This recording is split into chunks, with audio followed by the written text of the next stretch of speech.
Daily devotion, the word, our life. 2nd July 2024. Amos 3 verse 1 to 8 and chapter 4 verse 11 to 12.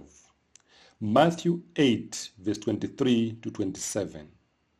With you is Father Alphoncious Hamweete, SDB. God is in control.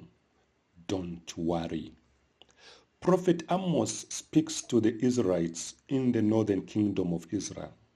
The Lord is displeased and disappointed with them because of their constant and persistent disobedience against him.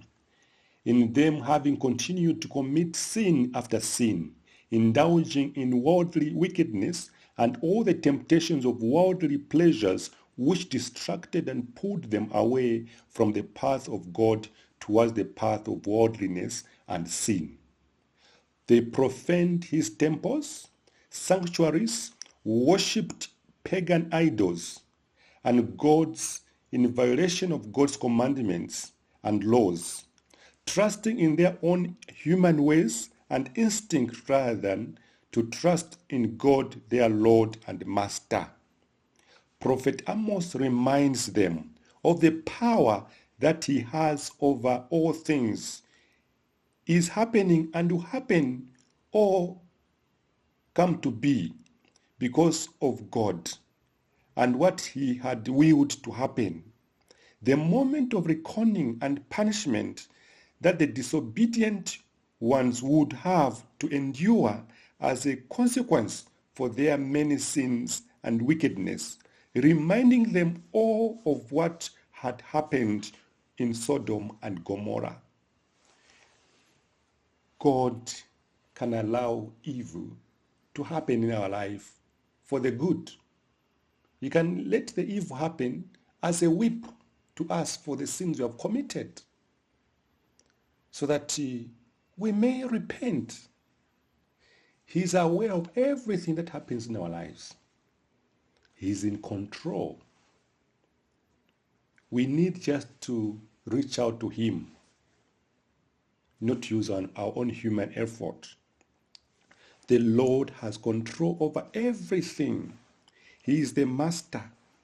He calmed the great storm that strengthened the boat, that threatened the boat in which he and his disciples were in. The disciples of the Lord were terrified and they cried out to the Lord for help. The Lord told them they should not be afraid. He is in control. They should believe in him. How often are we terrified with the storm of life? When bad things happen to us, how much is our faith shaken? Fear is a sign of lack of faith. The boat represents the church.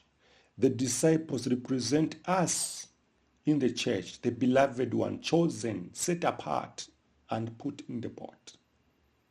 Jesus' presence shows he is always with us in challenging moments and in good moments.